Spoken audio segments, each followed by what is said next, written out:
The frame of my glasses hit the kitchen tile with a sound I'll never forget, like a bone snapping. My son, Tyler, didn't flinch. He just stood there, 22 years old, taller than me, looking me straight in the eye as if daring me to pick them up. The lenses were cracked, useless.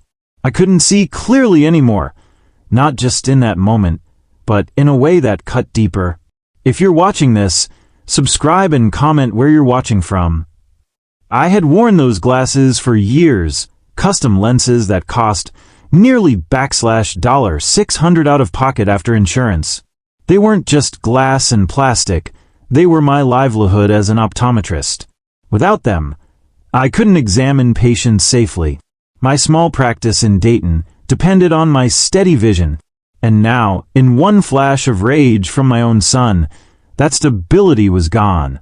"Dad, maybe you should have thought twice before questioning me," Tyler muttered, voice low but dripping with contempt.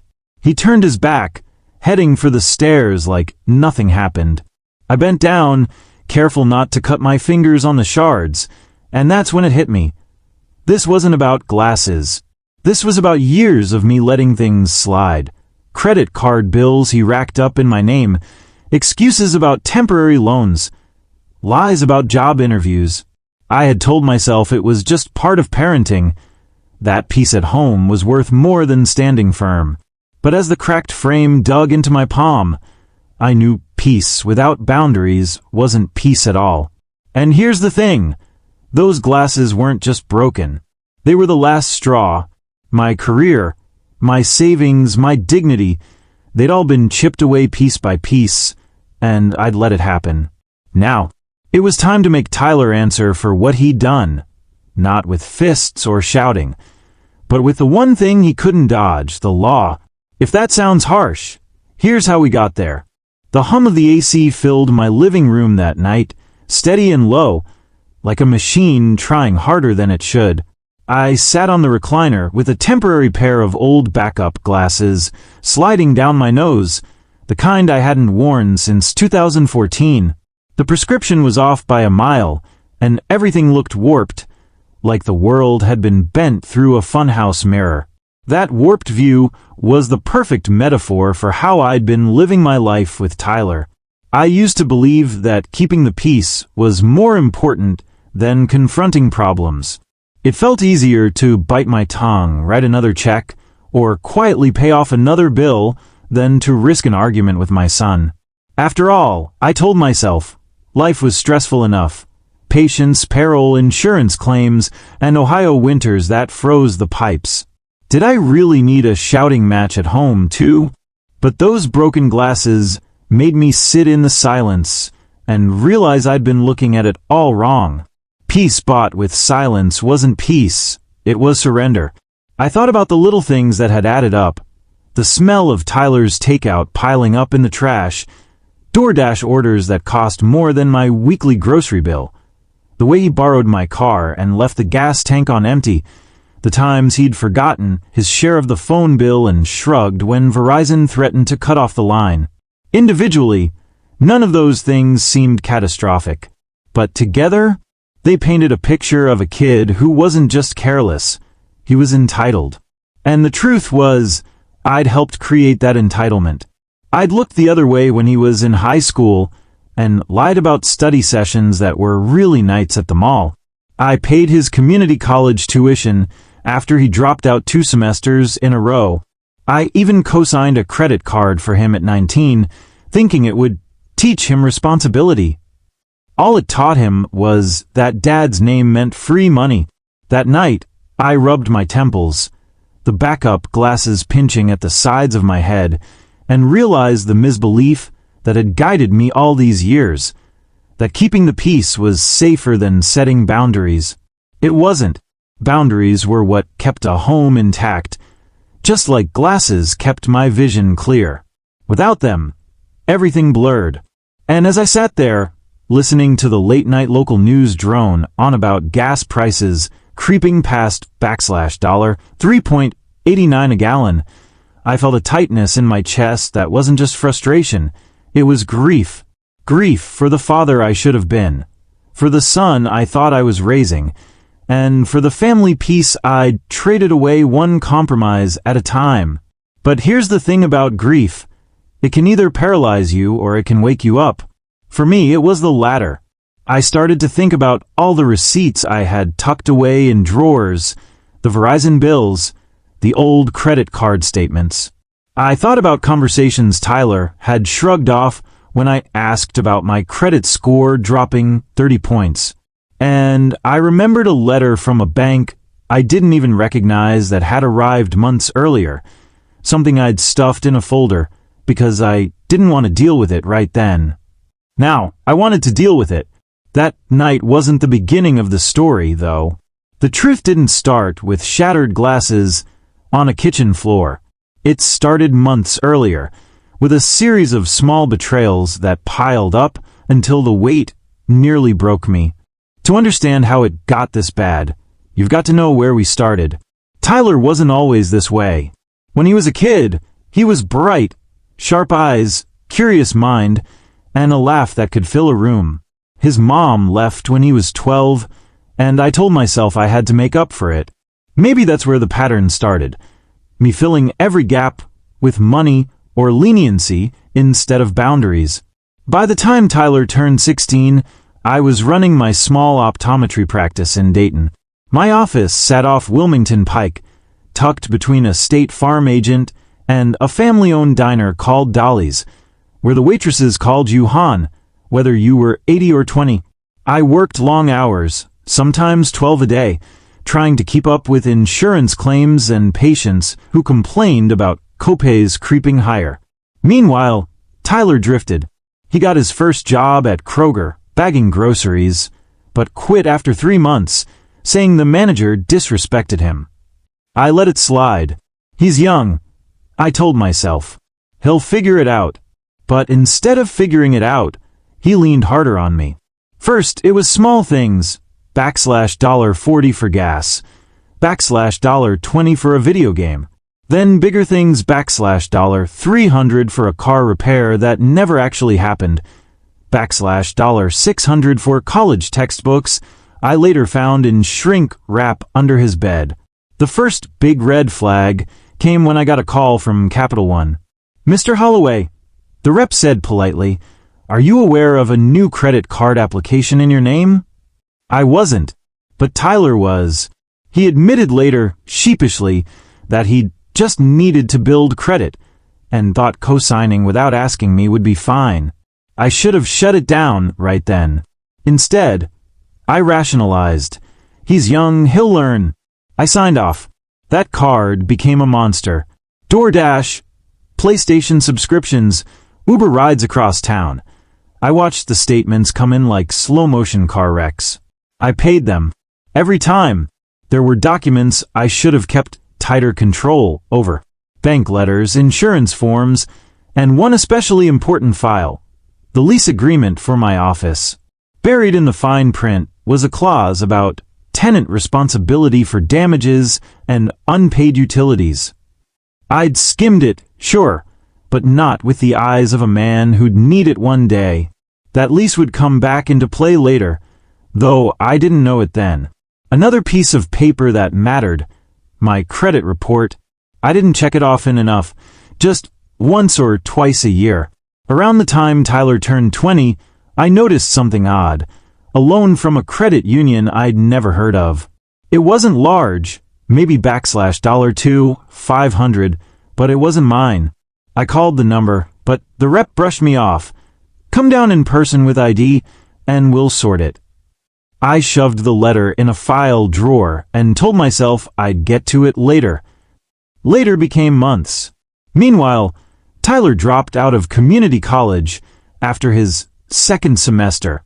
"It's not for me," he said casually, cracking open a Mountain Dew at the kitchen table. He didn't tell me he'd failed most of his classes. I found out when a collection letter arrived about unpaid tuition fees. He promised me he'd pay me back once he landed a good job. But that job never came. Instead, my home became his crash pad. I'd come home late from the office to find my living room filled with the glow of his Xbox, pizza boxes stacked by the couch. He'd sleep until noon, order Chipotle on my credit card, and shrug when I asked about job applications. The tension built quietly, like a rubber band stretched tighter each week. The small betrayals piled up. A parking ticket in my name for a car I hadn't driven in weeks.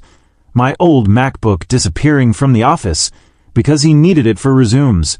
My insurance agent calling me about a suspicious claim that Tyler had apparently helped file. Each time, I talked myself down. Don't start a war in your own house. I'd think. He'll grow out of it. But the truth? He wasn't growing out of it. He was growing bolder.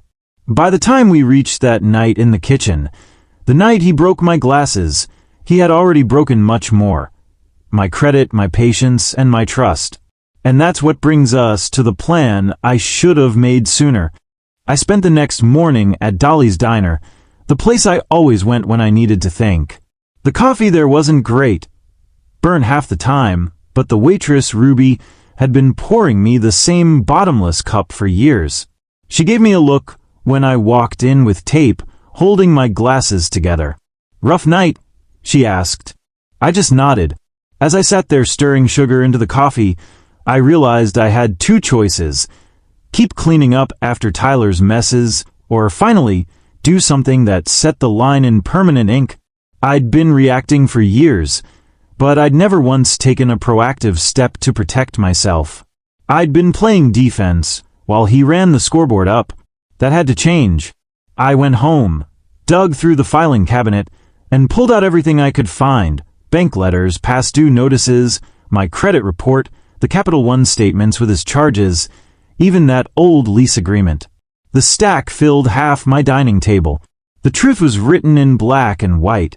I just hadn't been willing to look it in the eye. The plan started to take shape in my head. Simple at first. I wasn't going to yell. I wasn't going to break anything of his. I was going to let the paper trail speak. I called the county clerk's office in Montgomery County and asked about small claims court. The woman on the line was matter-of-fact. Filing fees $75. You'll need documentation of what you're claiming and any evidence of fraud or misuse of funds. I had plenty of both. Still, there was a timer ticking in my mind. My landlord had scheduled an inspection for the office in just 3 weeks, and if I couldn't show stable finances, they could easily decide not to renew my lease. That meant my practice, my livelihood, was tied directly to cleaning up this mess fast. Every day Tyler freeloaded in my house. Every day another bill came in my name. That deadline inched closer. I thought about allies. My sister, Claire, who lived 2 towns over, had been warning me for years. "Mark, you're enabling him." She worked at a local credit union, and she knew the ins and outs of loan records better than anyone I trusted. She agreed to help me trace Tyler's accounts if I could get her the paperwork. There was also the wild card, the county clerk's office. People underestimate how much power a diligent clerk has.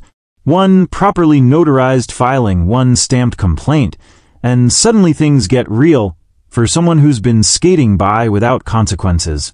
But just because I had a plan didn't mean it would go smoothly. I knew Tyler would fight back the minute he realized I wasn't just grumbling anymore.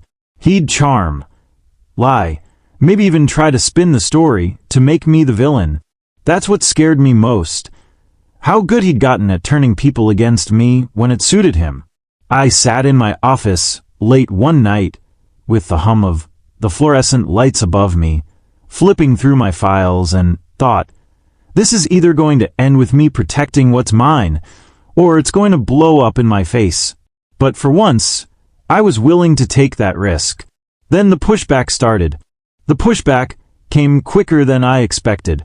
It started with Tyler noticing the empty space on the dining table where the stack of papers had been. "What are you doing with all that junk, Dad?" he asked one afternoon, his tone half curious, half suspicious. I brushed it off with, "Just catching up on bills." But inside, my pulse jumped. He had a way of sniffing out when I was about to corner him. The first real complication hit the next morning. A thick envelope arrived from a collections agency out of Columbus, claiming I owed nearly $4,800 on a line of credit I never opened. When I called the number listed, the rep read back the application details, and my stomach dropped when she said the cosigner's name, Tyler Holloway. He'd used my social security number and his own info to create a Frankenstein account in both our names. The rep coolly told me, "If you believe this was fraud, you'll need to file a dispute in writing and provide documentation." That meant more forms, more time, and a clock that kept ticking toward my landlord's inspection date. I thought I could lean on Claire, my sister at the credit union, but even she wavered when I showed her the mess. "Mark, this isn't just late bills," she said, scanning the pages with a frown. "This is identity theft. And if you don't separate yourself from him legally, it could drag your practice down with it." She agreed to help me pull official records, but I could hear the weariness in her voice. She was tired of watching me clean up after my son. The second complication was more personal. Tyler caught wind of my plan sooner than I expected. One night over dinner, pizza, he ordered with my debit card.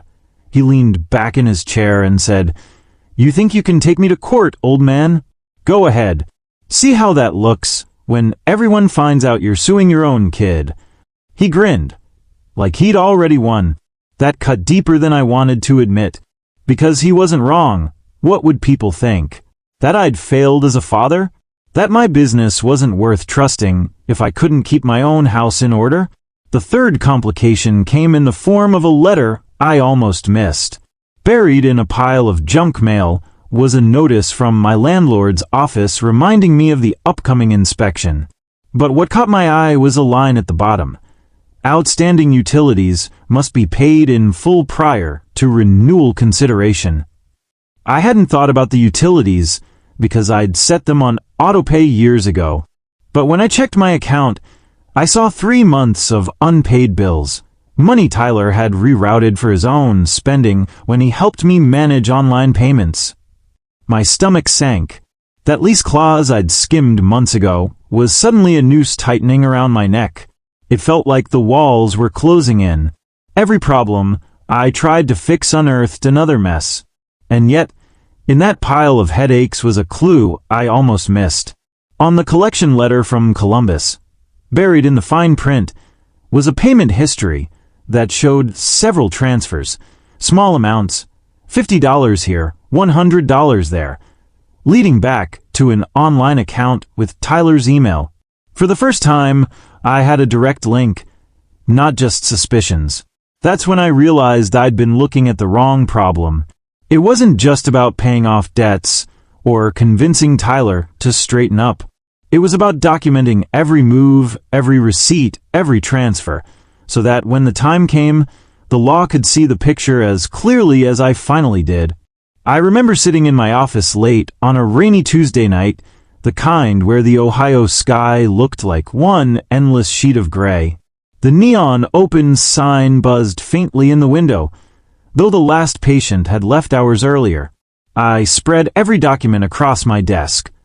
The lease agreement, the credit card statements, the utility bills, and the collections letter with Tyler's email glaring back at me like a smoking gun.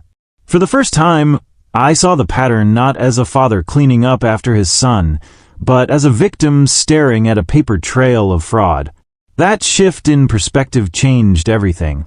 Up until then, I'd been begging Tyler to respect me, to do the right thing. But why should I beg when the law was already on my side? It wasn't about convincing him anymore. It was about building a case so airtight that even he couldn't wiggle out of it. The first step was speaking the truth out loud. At Sunday dinner, with Claire sitting across the table, I finally said it. "I'm done covering for you, Tyler. From now on, every dollar you've taken, every account you've opened, I'm putting on record." My voice shook, but not from fear, from relief. For once, I wasn't just thinking it, I was declaring it. Claire squeezed my arm under the table, a silent, "Finally!" Tyler laughed, rolled his eyes, and muttered, "Yeah, good luck with that." But the line had been drawn. That night, I started what I called my ledger of truth. I bought a $2 spiral notebook from the Walgreens down the street and began logging everything. Dates of transactions, account numbers, late notices, even the times Tyler had threatened me with embarrassment if I went public. It wasn't fancy, but it was thorough. And the beauty of it? Small claims court loved paper trails. I also stopped asking for permission. I pulled my credit report from all 3 bureaus, Experian, Equifax, TransUnion, and highlighted every suspicious entry. I filed my first dispute online, attaching scans of my ID and the collection letter with Tyler's name attached. I even called the Dayton Police Department's non-emergency line and asked how to document suspected identity theft without pressing criminal charges just yet. The officer told me to file an identity theft affidavit with the Federal Trade Commission. It would timestamp my claim and protect me legally if more accounts popped up. That step cost nothing but 30 minutes of my time, and it felt like reclaiming inches of ground I'd lost. The shift wasn't just legal, it was emotional. For years, I'd been carrying guilt, like Tyler's failures were a reflection of mine. But now, anger cooled into arithmetic. This wasn't about who loved who more, or who owed who as a parent. This was about math, numbers, records, things that didn't lie. The breakthrough moment came when Claire handed me a copy of Tyler's loan application she'd quietly pulled from her credit union system. It had his signature next to my forged one, clear as day. She slid it across my desk like a card in a poker game and said, "You've got him, Mark." My hands trembled as I held it. All those nights of doubt, all those arguments replaying in my head. Suddenly, it wasn't just my word against his. It was documented truth. That was the moment I stopped feeling like a father scolding a child and started feeling like a man protecting his livelihood. Tyler wasn't just my son anymore. He was a debtor, a fraud, and a liability. And the only way forward was to treat him as such. So I stopped asking for permission and started following the rules, every single one. The first real step came on a Monday morning when the courthouse opened at 9 sharp. I'd printed every document twice over, receipts, statements, the loan form Claire had pulled with Tyler's forged signature. The clerk behind the counter, a woman named Ms. Alvarez, barely looked up when I slid the folder across. "Small claims?" she asked. I nodded. "Filing fees, $75. You want to pay with card or cash?" I handed over my debit card, and she stamped the papers with a heavy thunk. That sound felt like the first brick in a wall I'd needed for years. Back at home, I didn't announce anything to Tyler. Instead, I started sealing envelopes. Certified mail to the collections agency, disputing the fraudulent debt. Certified mail to the utility company with proof the autopay had been rerouted without my consent. Each one cost about $6.85 a pop, but that postage was cheaper than another month of being dragged under. At the same time, I went online to the FTC site and filled out the identity theft affidavit. Name, address, social security number, list of fraudulent accounts. When I clicked submit, the screen flashed a case ID number. I printed it and taped it above my desk like a badge. That number meant the burden of proof was no longer just on me. It was logged in the system. Tyler started to notice little things changing. The debit card he'd been freeloading off suddenly declined when he tried to order Chipotle. I'd called the bank and had them issue me a brand new card with a hard PIN reset. My old account was locked down with fraud alerts. He stormed into the kitchen one afternoon, waving his phone. "Why'd my payment bounce?" he snapped. I just looked at him over my coffee and said, "Because it wasn't your money to spend." For once, I didn't flinch when his eyes narrowed. I kept to the rules.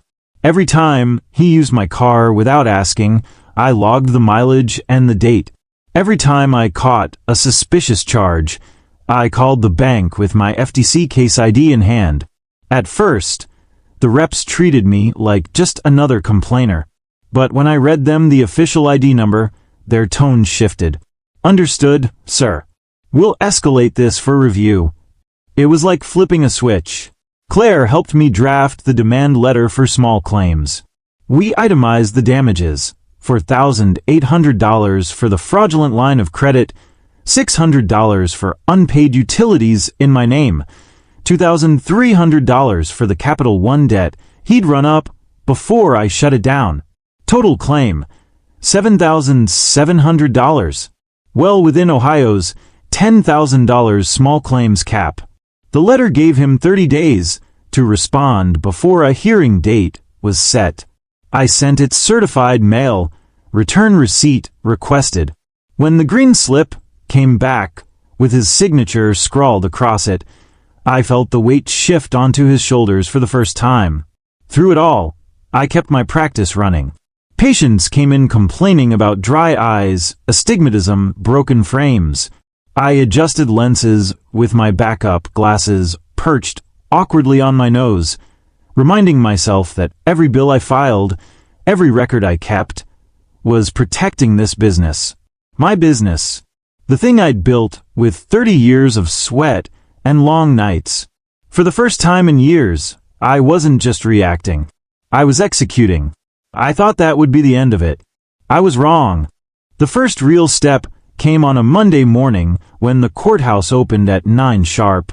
I'd printed every document twice over, receipts, statements, the loan form Claire had pulled with Tyler's forged signature.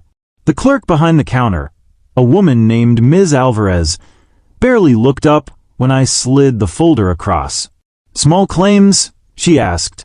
I nodded. Filing fees, $75. You want to pay with card or cash?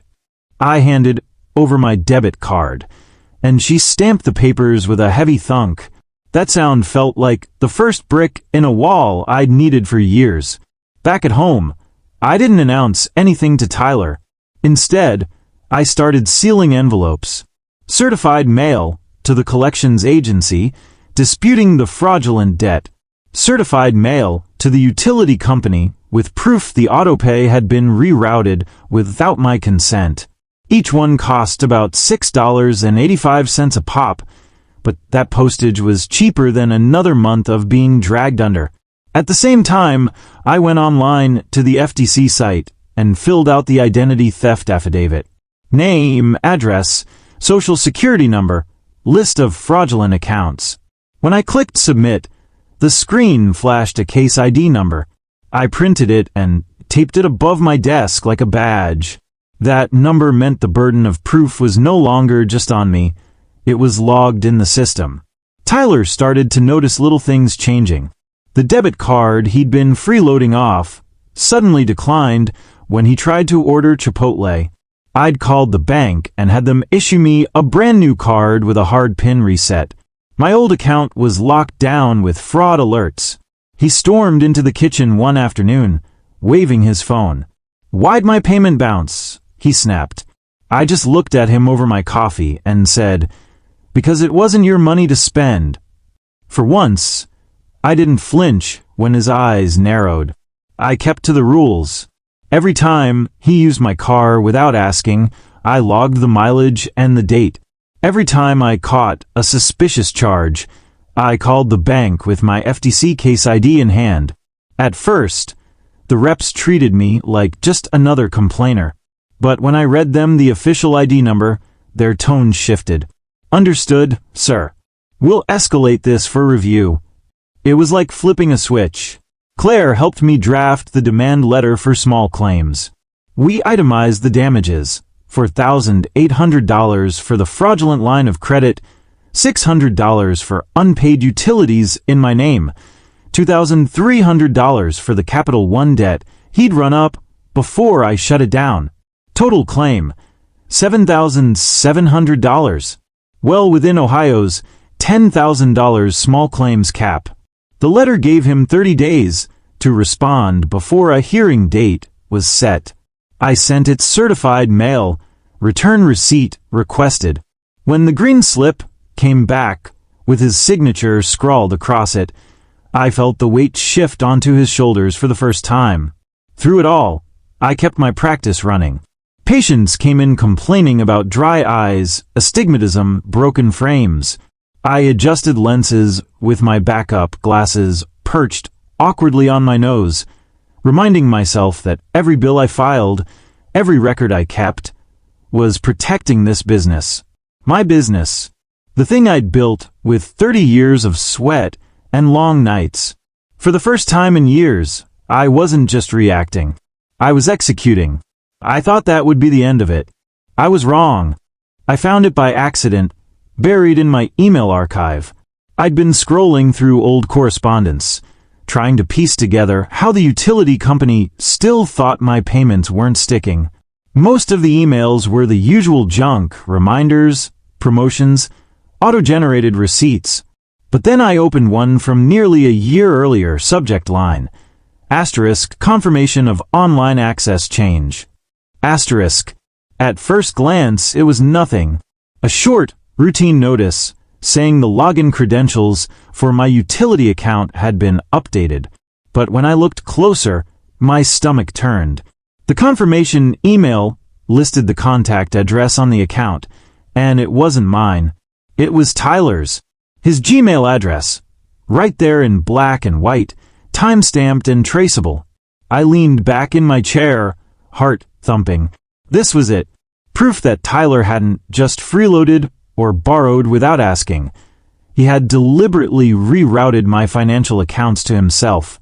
It wasn't an accident or a mix-up or a misunderstanding. It was fraud, plain and simple. And this wasn't me saying it. This was the utility company saying it in their own system. The more I dug, the worse it got. I found 3 other notices in my inbox: an online password reset for the Capital One account, a loan payment successful confirmation for the credit union debt I never took out, and even a suspicious Apple Pay link tied to my debit card. Each one pointed to the same pattern. Tyler had been systematically hijacking my accounts by slipping in his email or phone number. He hadn't just been sloppy. He had been careful, calculated, making sure I only got fragments of the story while he enjoyed the benefits. That was the moment the fog lifted. For weeks, I'd been wrestling with guilt, with the voice in my head saying, "What kind of father sues his own son?" But this wasn't about fatherhood anymore. This was about identity theft, about financial sabotage, about my livelihood. He hadn't just broken my glasses. He had tried to break me, piece by piece, until I couldn't see a way forward. I remembered Claire's hesitation, the way she'd urged me to consider mediation. I called her that night and forwarded the utility email. 10 minutes later, my phone rang. Her voice was sharper now. "Mark, this changes everything. That's direct evidence. Do not back down. File this with the clerk tomorrow." So I did. The next morning, I walked into the Montgomery County Courthouse with that email printed out and stapled to the affidavit I'd already filed. Ms. Alvarez at the clerk's desk skimmed the pages and gave a low whistle. "He changed the account into his name? Sir, that's fraud. Keep this safe. You'll need it at the hearing." I felt steadier walking out of that building than I had in years. It wasn't just about me anymore. It was about the principle that no one, not even your own flesh and blood, had the right to strip away your stability. Now I knew exactly where to stand. The hearing was set for a Thursday morning in early May. By then, spring had settled over Dayton, and the dogwoods along Main Street were in full bloom. I parked in the county courthouse lot at 8:45 a.m., folder tucked under my arm, backup glasses perched crookedly on my nose. My palms sweated against the manila cover as I walked through the security line. The courtroom itself was smaller than I expected, with worn carpet and a faint smell of coffee. A handful of other people sat scattered in the benches, neighbors, contractors, landlords, all waiting for their turn. When the bailiff called, "Holloway versus Holloway," my chest tightened. Tyler walked in wearing jeans and a wrinkled hoodie, smirking like it was some kind of game show. He didn't look nervous. If anything, he looked entertained. The magistrate, a middle-aged man with reading glasses perched low on his nose, asked us both to step forward. "This is a small claims hearing," he said, voice measured. "We're here to hear evidence, not personal grievances. Mr. Holloway," he looked at me, "you may begin." I laid out my case methodically, just like Claire had coached me. I started with the Capital One statements, showing thousands in charges for food delivery, gaming subscriptions, and rideshare. Then I produced the loan application Claire had pulled from the credit union. 2 signatures, 1 real, 1 forged. The magistrate leaned closer when I slid that across. Finally, I held up the utility email. "Your Honor, this notice shows my account access was rerouted to my son's email without my consent. Since that change, payments have gone missing and bills have defaulted under my name."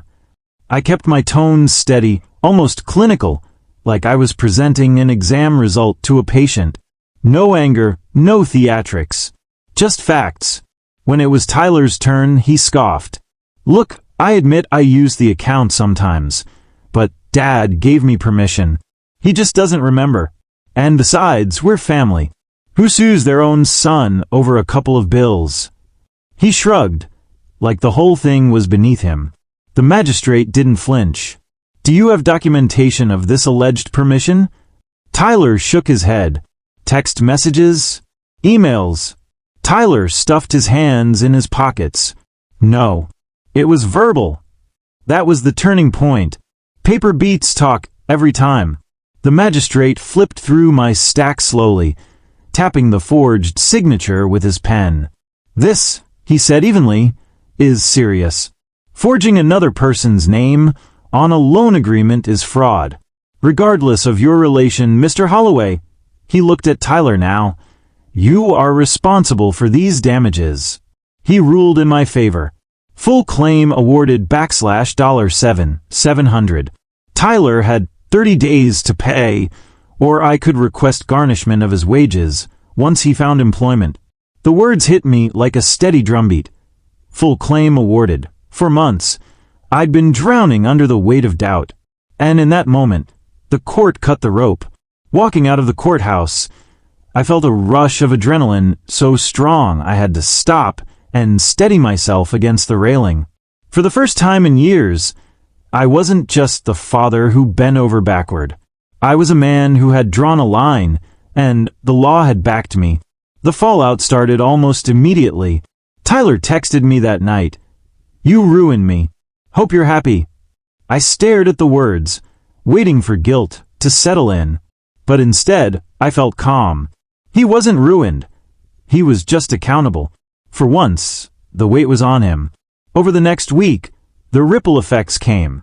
The collections agency closed my file, citing the active fraud case. The utility company restored my standing and credited my account for the disputed months. Even my landlord, once skeptical, shook my hand after the inspection and renewed my lease without hesitation. "Looks like you've got it under control now," he said, and for once I did. That night, sitting in my recliner with a fresh pair of glasses finally fitted on my face, I let the quiet wash over me. No buzzing phone, no unpaid notices, no lies hovering like storm clouds. Just the hum of the AC and the feeling of air finally clearing. Then came the calls. The first call came from Claire. "Mark, I'm proud of you," she said simply. Her voice carried that older sister steadiness I'd leaned on too many times. "It wasn't easy, but you did what had to be done." For the first time in a long while, I believed her. The second call came from the collections agency rep, who had once sounded so cold. This time, her tone was warm, almost apologetic. "Mr. Holloway, we've closed your file and marked the debt as fraudulent. You'll receive written confirmation within 5 business days."